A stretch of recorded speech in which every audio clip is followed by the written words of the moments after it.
Tadi balik lagi yang tadi itu melihat banyaknya kasus perceraian artis gimana Pak setelah melewati 5 tahun? Saya pasti ikut bersedih lah, karena itu hal yang sangat mengecewakan untuk semua pihak yang mengalami. Termasuk penonton juga pasti kan banyak yang kecewa. Makanya kadang-kadang penonton akhirnya jadi komentarnya terlalu berlebihan kan, karena ikut ke bawah. Ya saya nggak bisa ngomong banyak karena setiap orang menjalaninya tuh udah masing-masing. Dan saya nggak bisa bandingin pernikahan saya dengan orang lain karena pernikahan saya pun bukan pernikahan yang sempurna. Setiap orang itu dia menjalani satu proses masing-masing karena ada makna Tuhan di dalam hidup dia.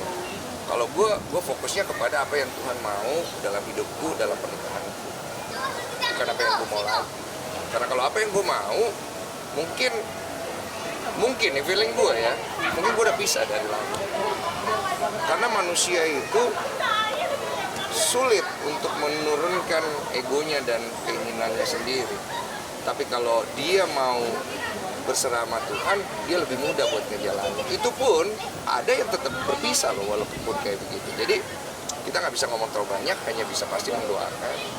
Semoga teman-teman atau siapapun yang mengalami divorce, mereka bisa pulih kembali.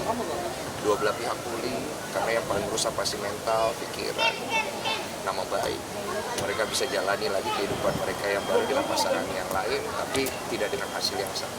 Amin. Pak tadi kan bilang selalu memediasi dan menentukan uang yang tapi nyatanya ada nih dua Tanya aja, tahu lu mau nanya. dilaporin kalau Jadi dalam saksi. kasusnya Nadia dijadiin saksi di kasusnya Nadia Almira gitu, itu gimana Pak?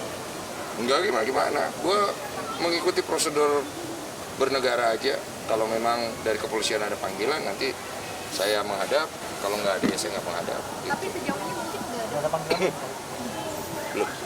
Kalau terkait kasus dari Mbak LG yang seorang psikolog Ahmad Dhani yang mengatakan psikolog gadungan kan ada di podcast Kodensu. Itu juga kan dibawa ke ranah hukum. Oke. Kodensu udah menerima surat untuk dijadikan saksi juga sebagai tempat wadah waktu itu Ahmad Dhani podcast. Iya, saya juga bingung itu. Ada, itu udah terima. Udah ada. Ada, itu surat panggilan dari polisi untuk menjadi saksi memberikan keterangan kan? Iya. Mengenai hal itu ada, panggilan itu ada. Kapan kok mungkin akan hadir? Udah. Udah hadir.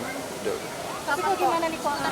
Bisa waktunya kapan kok? Mungkin waktunya kapan? Beberapa pertanyaan ya, waktunya kapan dan seputar apa pertanyaan? Seputar itu kejadian yang dipermasalahkan itu di tempat saya. Apakah apalagi namanya ada ini, ada itu, ada ini, ada omongan begini, omongannya apa aja. Kalau perihal Nadia Almira, kan itu emang dari awal perjalanan kasusnya adanya di podcast Kodensu ya yang mendamaikan. Kalau Kodensu Sebenarnya gini, yang mendamaikan itu bukan dari saya inisiatifnya. Waktu itu datangnya dari Almira, pengacaranya dari Almira yang menghubungi saya. Kok bisa dibantu nggak sih ini, dimediasikan aja? Karena kami nggak mau ribut-ribut. Boleh nggak dihubungi pihak Hani untuk dibantu supaya kita bisa ketemu dan bermediasi. Itu dari mereka. Jadi ya gue coba aja dan disambut oke dengan pihaknya Hani. Makanya akhirnya gue buatkanlah podcast itu. Nah setelah itu gue udah bilang apapun yang terjadi di podcast ini. Tadi kan udah selesai ya. Gue nggak tahu nih kalian POV-nya gimana. Kalau kalian nanti sampai ribut lagi di luar, kalian lagi ngapa-ngapain di luar, saya nggak mau bantu dan jangan bohong saya. Saya udah belajar dari pengalaman saya di sini hanya sebagai media, bantu sampai di sini aja. Dan saya udah ngomong sama dua belah pihak waktu itu. Makanya gue nggak mau tahu komentar masalah itu lagi. kalau boleh bisa dikatakan podcastnya kan sebagai wadah komunikasi antara kedua belah pihak ya kok, tetapi malah ikut terseret dalam ranah hukum. Gimana nih kok mungkin? Nggak apa-apa, itu kan memang hal yang harus gue terima sebagai konsekuensi. Gue nggak mau bilang gini loh, gue nggak boleh membela diri karena kan gue juga ada di part itu ya. Apapun yang gue lakukan dari podcast gue pertama sampai sekarang banyak pasti kontroversi dan pro kontranya, ada positif ada tidak, itu konsekuensi yang harus gue terima. Mau orang bilang gue baik tidak baik, cari cuan, nggak ikhlas, apa segala macam harus gue terima. Karena itu konsekuensi yang harus gue jalani. Dan gue nggak mau dan nggak ngerasa perlu untuk ngasih tahu semua orang, gue nggak begitu. Waktu akan membuktikan sendiri. Perjalanan gue selama bertahun-tahun itu akan menjadi sejarah dan portfolio gue yang orang akan bisa lihat sendiri. Bang Desus seperti apa sih sebenarnya gitu aja. Yang Ahmad Dhani kapan itu Pak tadi Pak? Yang mana dulu? Ahmad Dhani. Yang Pemirsa. itu diperiksanya kapan kok? Kemarin itu udah dipanggil. Hari apa? Lupa seminggu lalu. Kurang lebih ada Kenapa pertanyaan kok? Ya? Kenapa pertanyaan? Lupa sama pengacara gue. Berapa lama kira-kira di sana tuh? Tadinya mau 3 hari sih, cuma gue diusir waktu itu. Jadi gue bilang nggak boleh lama lagi. Udah Pak, udah cukup ya. Udah. Kok tadi kan yang terkait kasus Almira sendiri kan, kok tadi yang terkait kasus Almira sendiri kan Koko bilang setelah podcast tersebut dia tidak, Koko tidak ada sangkut pautnya lagi, tetapi malah disangkut pautin kok sekarang kok. Ya itu hak masing-masing orang lah, nggak gimana-gimana lah. Tapi takut nggak kok kalau misalnya ada yang lagi minta untuk dimediasi di ruang podcast sekolah dan sebagainya? Sebenarnya kalau dibilang kapok itu mungkin lebih ke kecewa. Karena kecewanya bukan ke orangnya, kecewa ke diri sendiri. Karena gue tuh selalu punya harapan pengen lihat orang jadi lebih baik, pengen masalah selesai, pengen mereka ketemu jalan damai.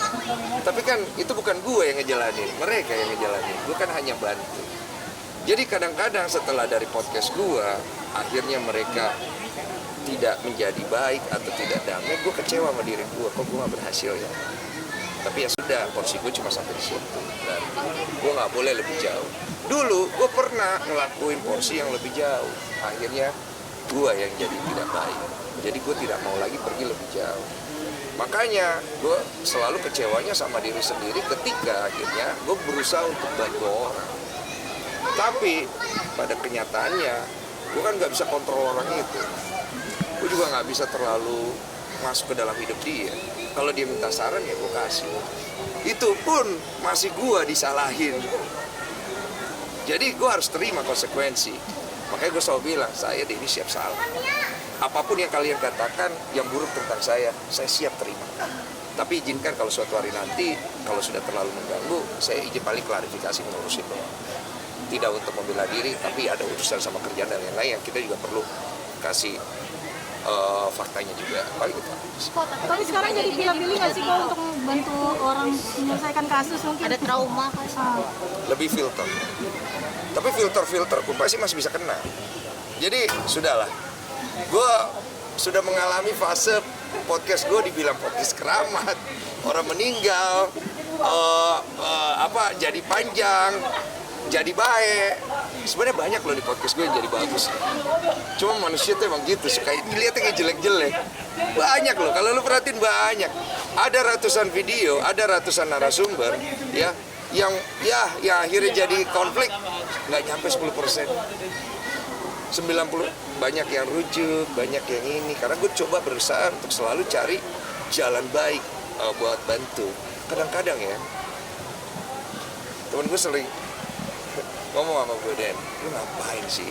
Cari duit aja bro. Ngapain bikinin podcast orang sampai bikinin 2 kali podcast? Ngapain sampai telepon? Ngapain lu sampai mau dengerin dia curhat sampai pagi jam 3? Ngapain lu harus ngubungin gini-gini? Ngapain lu harus ngelakuin itu? Bener juga sih kalau gue pikir-pikir ya. Karena nggak ada hasilnya juga buat gue. Ujung-ujungnya gue tetap akan dinilai nggak bagus. Jadi gue pikir-pikir, kenapa ya gue lakuin itu? Sampai akhirnya gue nemu jawabannya. Gue inget dari awal gue bikin podcast, itu adalah titipan Tuhan buat gue. Dan gue ngelakuin itu untuk Tuhan gue. Karena Tuhan bantu hidup gue, kasih gue kesempatan kedua, dan gue harap gue bisa ngelakuin itu kepada orang. Tapi kalau memang kesempatan itu tidak dia jalankan dengan baik, ya udah bukan di ranah Tuhan. Akhirnya gue bersemangat bahwa kita nggak boleh berhenti untuk bantu. Kita harus terus membantu, karena kalau bukan kita, mungkin tidak ada lagi orang yang nanti ke depannya mau membantu karena takut dihujat. Orang akan berhenti membantu karena dia takut di framing jelek kan.